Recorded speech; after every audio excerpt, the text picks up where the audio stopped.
കനകക്കിങ്ങിണി വളകൾ മോതിരം അണിഞ്ഞു കാണേണം ഭഗവാനേ.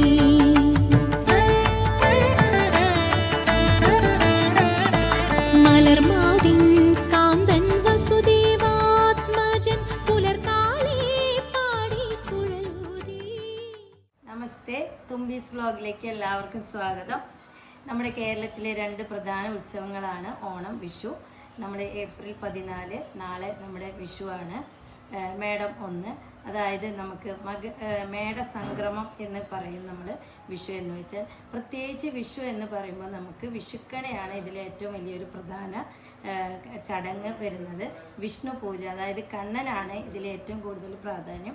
അപ്പം എല്ലാവർക്കും വിഷുക്കണി ഓരോരുത്തർക്ക് അനുസരിച്ച് ഇഷ്ടത്തിൽ മനസ്സറിഞ്ഞ് സന്തോഷത്തോടു കൂടി ചെയ്യുക. കാരണം എന്താണെങ്കിൽ നമ്മൾ വിഷുക്കണി കാണുമ്പോൾ വളരെയധികം സന്തോഷിച്ച് ആ ഒരു സമൃദ്ധി ആ ഒരു വർഷമുടനീളം നമുക്ക് കിട്ടണം എന്നുള്ള ഒരു കാര്യത്തിലാണ് നമ്മൾ, അതായത് തുടക്കം നന്നായാൽ ഒടുക്കം നന്നായി എന്ന് നമ്മൾ പറയാറുണ്ടല്ലോ. അതുപോലെ നമ്മൾ തുടക്കത്തിൽ വിഷുവിൻ്റെ അന്ന് പുലർച്ചെ കണ്ണനും എല്ലാ സമൃദ്ധിയോട് കൂടിയിട്ട് കണി കണ്ട് തുടങ്ങുക എന്നുള്ളതാണ് നമ്മുടെ ഏറ്റവും വലിയൊരു ചടങ്ങ്. പിന്നെ നമുക്ക് ഇതിൽ വിഷു എന്ന് പറയുമ്പോൾ നമുക്ക് വിഷുക്കണി, കൊന്നപ്പൂവ്, കണ്ണൻ, വിഷ്ണു പൂജ എന്നുള്ളത് ലോപിച്ചിട്ടാണ് വിഷു എന്നുള്ളത് വന്നതാണെന്നാണ് എൻ്റെ ഒരു വായിച്ചിട്ടുള്ളൊരു അറിവ്. അപ്പം നമുക്ക് ഒരു വിഷുക്കണി എങ്ങനെ ചിട്ടയോടുകൂടി സന്തോഷത്തോടു കൂടി എന്ത് തെറ്റുണ്ടെങ്കിലും ഭഗവാൻ പൊറുക്കും എന്നുള്ള ഒരു ഭക്തിയോടുകൂടി നമുക്ക് വിഷുക്കണി എങ്ങനെയാണെന്ന് നോക്കിയിട്ട് നമുക്കതൊന്ന് ഒരുക്കാം. എല്ലാവർക്കും ഒരിക്കൽ കൂടി തുമ്പീസ് ബ്ലോഗിലേക്ക് സ്വാഗതം. നമസ്തേ. എല്ലാവർക്കും അഡ്വാൻസ്ഡ് ആയിട്ട് ഹാപ്പി വിഷു. നമുക്ക് ആദ്യം തന്നെ നമ്മൾ ഭൂമിദേവിക്ക് ഭാരം ചുമക്കാൻ പറ്റില്ല എന്നാണ് ഐതിഹ്യം. അതുകൊണ്ട് നമ്മൾ ആദ്യം തന്നെ ഒരു നല്ലൊരു വസ്ത്രം നിലത്ത് നമ്മൾ വിരിച്ചിട്ട് വേണം ഭഗവാനെ വയ്ക്കാനായിട്ട്.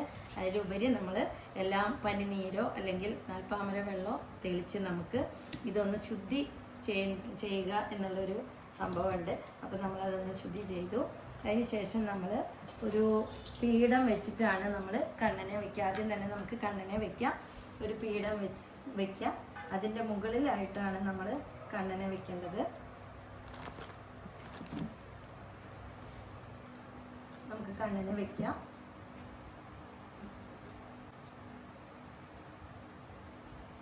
കണ്ണനെ നമ്മൾ ആദ്യം തന്നെ നമ്മൾ ധ്യാനിക്കുക എന്നുള്ള ഒരു പൂജിക്കുക, വിഷ്ണു പൂജ എന്നുള്ളതാണ് നമുക്ക് പറയാനുള്ളത്.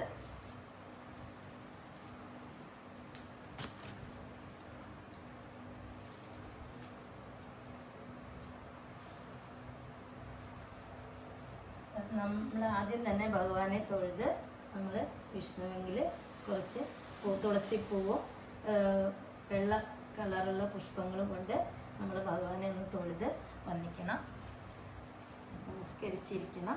അതിനുശേഷം നമുക്ക് അലങ്കാരം ഇഷ്ടമുള്ളതാണ് നമ്മുടെ കണ്ണൻ. അപ്പോൾ തുളസിമാല ആണെങ്കിൽ അത് അതിവിശേഷമാണ് കണ്ണന്. അപ്പോൾ നമുക്ക് തുളസിമാല ചാർത്തിയിട്ട് നമുക്ക് കണ്ണനെ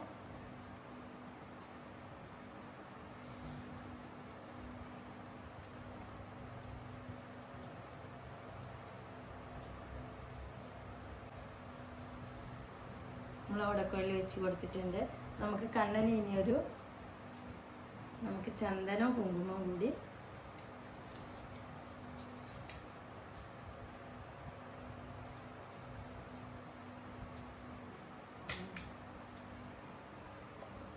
ഞാൻ എപ്പോഴും ഒരു കാമധേനു കൂടി വെക്കാറുണ്ട്. പലരും പല വിധത്തിലായിരിക്കും ചെയ്യുക. പക്ഷെ കാമധേനു സമൃദ്ധി എന്ന് പറയും. അതുകൊണ്ട് ഞാൻ കാമധേനുവിനെ കൂടി കണ്ണൻ്റെ കൂടെ വെക്കുന്നുണ്ട്. അതിനുശേഷം നമ്മളൊരു ഉരുളിയിലാണ് നമ്മൾ എല്ലാ കണിയും വയ്ക്കുക. നമുക്കതൊന്ന് നോക്കാം. ആദ്യം തന്നെ നമ്മൾ ഉരുളിയിൽ നമ്മൾ അക്ഷതമാണ് നമ്മൾ ചെയ്യാറ്. ഈ അക്ഷതം നമ്മൾ നെല്ലും അരിയും കൂട്ടിയിട്ടാണ്. പക്ഷെ ഞാൻ നെല്ലും അരിയും എല്ലാതും കൂട്ടുന്നില്ല, നമുക്ക് വേർതിരിക്കാൻ ബുദ്ധിമുട്ടുണ്ട്. അതുകൊണ്ട് നമ്മൾ അരി നിറയെ നമ്മൾ ഇടാണ്.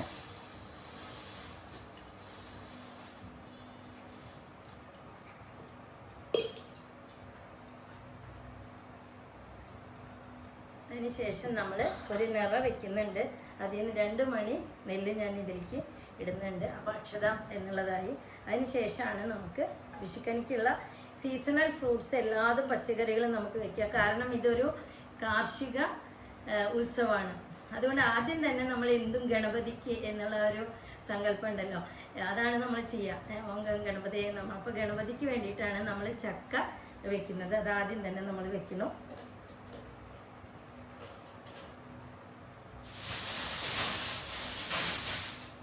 പിന്നെ നമുക്ക് കിട്ടുന്ന എല്ലാ ഫ്രൂട്ട്സും നമുക്ക് വെക്കാം. പിന്നെ പ്രധാനമായിട്ട് നമ്മൾ ഏറ്റവും അധികം വെക്കുന്നത് നമുക്ക് സ്വർണ്ണ നിറമുള്ള ഒരു വെള്ളരിയാണ് നമുക്ക് ഏറ്റവും പ്രധാനം. വെള്ളരിക്ക സ്വർണ്ണ നിറമാണ് ഇതിനുള്ളത്. കൺകുളിർക്ക് കാണാൻ വേണ്ടിയിട്ടാണ് നമ്മൾ ഈ സ്വർണ്ണ നിറത്തിലുള്ള ഒരു വെള്ളരിക്ക നമ്മൾ ചെയ്യുന്നത്. അത് നിറച്ച് കാണണം. നമ്മൾ ഭഗവതീനെ സങ്കല്പിച്ച് നമ്മളൊരു വാൽക്കണ്ണാടി വയ്ക്കും. തിരുനാടയിൽ വാൽക്കണ്ണാടി വയ്ക്കും നമ്മൾ. അതിനുശേഷം ഭഗവാൻ കണ്ണനായിട്ട് വെക്കുന്നതാണ് നമ്മൾ പഴം.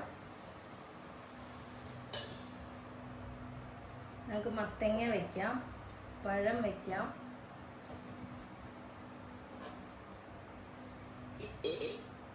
മാങ്ങ, നമ്മുടെ വീട്ടിലുണ്ടാവുന്ന എല്ലാ വിധ കാര്യങ്ങളും. മാമ്പഴം നമ്മൾ മുരുകനായിട്ടാണ് വെക്കുന്നത്. മാമ്പഴം വെക്കാം.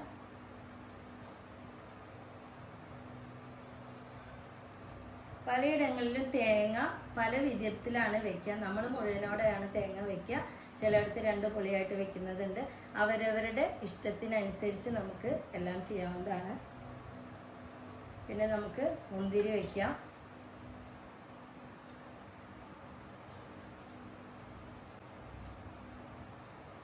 ഇത് ഗുരുവായൂരപ്പൻ്റെ പട്ടാണ്, ഗുരുവായൂർ അമ്പലത്തിലെയാണ്. അപ്പം ഞാൻ ഇതൊന്ന് സമർപ്പിച്ച് നമ്മുടെ വിഷ്കണിയിൽ വെക്കുകയാണ്. അടുത്തത് നമുക്ക് ഭഗവാനുള്ള വിളക്കാണ് നമ്മുടെ പ്രധാനമായിട്ടുള്ള വെക്കുന്ന ഒരു പരിപാടി.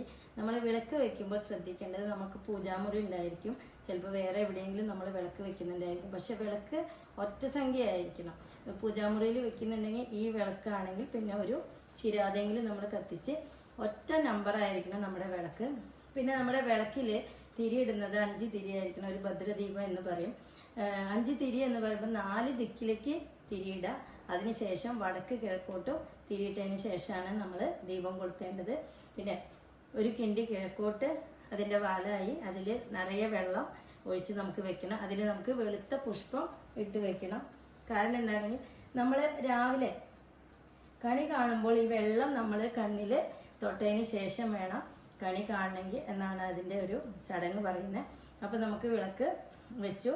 അതിന് ശേഷം നമുക്ക് നമ്മുടെ ഭഗവതിക്കായിട്ട് നമുക്ക് കുങ്കുമം, നമുക്ക് കൺമഷി, ചന്ദനം, അങ്ങനത്തെ കാര്യങ്ങൾ നമ്മൾ വെച്ച് ഭഗവതിയെ തൃപ്തിപ്പെടുത്തണം. അതിനുശേഷം നമ്മുടെ ഏറ്റവും വലിയ പ്രധാന ഒരു കാര്യമാണ് നമ്മുടെ ഗ്രന്ഥം. ഭഗവത്ഗീത, മഹാഭാരതം എന്നുള്ള ഗ്രന്ഥങ്ങൾ നമുക്ക് വെക്കാം. എന്തിനും സരസ്വതി ദേവിയുടെ അനുഗ്രഹത്തിനാണ് നമ്മളിത് ചെയ്യുന്നത്.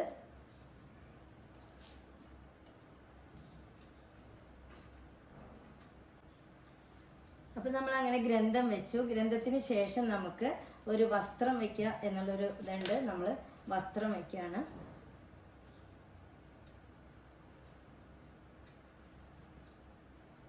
നമ്മൾ വസ്ത്രം വെച്ചു. അതിൽ നമ്മൾ വെറ്റിൽ അടക്കി നമ്മൾ വെക്കണം. കിഴക്കോട്ട് നാക്കി നമ്മൾ വെറ്റിൽ വെക്കുന്നു, അടക്കി വെക്കുന്നു. നമുക്ക് സ്വർണമാണ് നമ്മുടെ ഏറ്റവും വലിയ ഒരു ധനം എന്ന് പറയുന്ന പണ്ട് എല്ലാവരും നമുക്ക് സ്വർണം വെക്കുന്നതിന് പകരമായിട്ടാണ് വിഷുക്കണിയിലെ കൊന്നപ്പൂ വെക്കുക. എല്ലാവരും സമൃദ്ധിയായിരുന്നില്ല. അതിന് ഒരു സ്വർണ്ണവർണ്ണം എന്നുള്ളൊരു ഐതിഹ്യത്തിനാണ് നമ്മൾ കൊന്നപ്പൂവ്. വേറെയും ഒരു കഥയുണ്ട്. നമ്മൾ കൊന്നപ്പൂ കണ്ണൻ്റെ കളികളാണല്ലോ നമ്മൾ വിഷുവിന് പ്രത്യേകിച്ച് പറയാറുള്ളത്. അപ്പോൾ കണ്ണൻ കുറുമ്പ് കാണിച്ച് ഓടിയപ്പോൾ അമ്മ തല്ലാൻ വന്നപ്പോൾ കണ്ണൻ എന്ത് ചെയ്തു? അരഞ്ഞാണം ദാ അമ്മയെ നോക്കിക്കോന്ന് പറഞ്ഞിട്ട് എറിഞ്ഞതാണ്. കണ്ണൻ്റെ അരഞ്ഞാണം എറിഞ്ഞപ്പോൾ അതേ ആകൃതിയിൽ കൊന്നപ്പൂ ഇങ്ങോട്ട് വന്നു എന്നാണ് ഞാൻ കൊച്ചിലെ തൊട്ട് കേട്ടിട്ടുള്ള ഒരു കഥ കേട്ടോ. അപ്പോൾ അത് എൻ്റെ അറിവ് ഞാൻ നിങ്ങൾക്ക് പറഞ്ഞു തരുന്നു. അപ്പോൾ അതിനുശേഷം നമുക്കിപ്പോൾ സ്വർണ്ണമൊക്കെ ഉണ്ട്. അപ്പോൾ നമുക്ക് സ്വർണ്ണം നമ്മൾ കാഴ്ചയ്ക്കായിട്ട് നമുക്ക് വെക്കാം.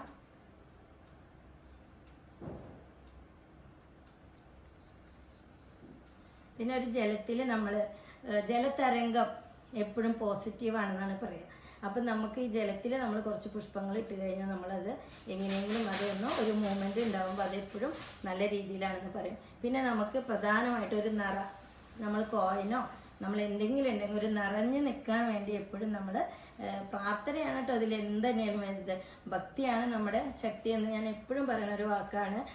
എന്തുണ്ടെങ്കിലും നമുക്ക് എല്ലാം എപ്പോഴും നന്നായിരുന്നു വരില്ല, പക്ഷെ എല്ലാം നമുക്ക് തരണം ചെയ്യാനുള്ള ഒരു ശക്തി നമുക്ക് ഭക്തിയിലൂടെ കിട്ടണം എന്നുള്ളതാണ് നമ്മൾ പ്രാർത്ഥിക്കേണ്ടത്. അപ്പോൾ ഒരു നിറ നമ്മൾ ഇതിൽ വെക്കുന്നുണ്ട്.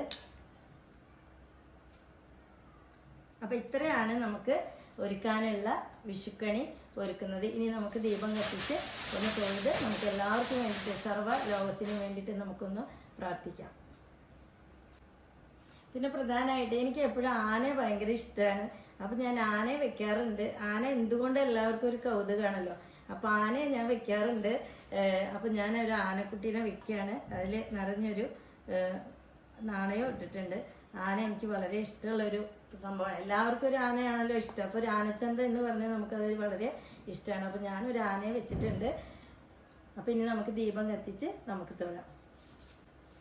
ദീപം കത്തിക്കുമ്പോൾ നമ്മൾ കിഴക്ക് ദിക്കിലേക്കുള്ള ഇത് കണി ഒരുക്കുമ്പോൾ പ്രത്യേകിച്ച് നമ്മൾ കണ്ണനെ പടിഞ്ഞാട്ട് ദിശയിലേക്ക് വെച്ചിട്ട് വേണം നമ്മൾ കണി ഒരുക്കണമെങ്കിൽ.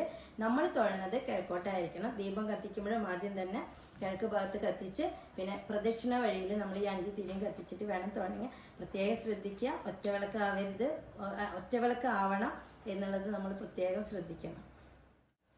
കൃഷ്ണ